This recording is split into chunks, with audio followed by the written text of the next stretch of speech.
कृषी महाविद्यापीठ स्थापना आणि त्यांचे स्थान.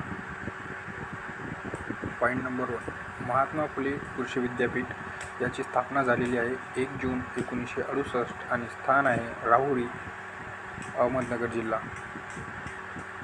पुढचा पॉईंट, डॉक्टर पंजाबराव देशमुख कृषी विद्यापीठ याची स्थापना झालेली आहे 20 ऑक्टोबर 1969 आणि हे आहे अकोल्यामध्ये.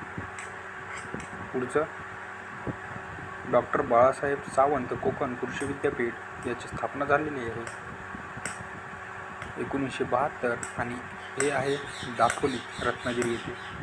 पुढचा बघूया, वसंतराव नाईक मराठवाडा कृषी विद्यापीठ याची स्थापना झालेली आहे 1972 आणि हे कृषी विद्यापीठ परभणी येथे स्थित आहे. पुढचा पॉईंट, महाराष्ट्र पशु व मत्स्य विज्ञान विद्यापीठ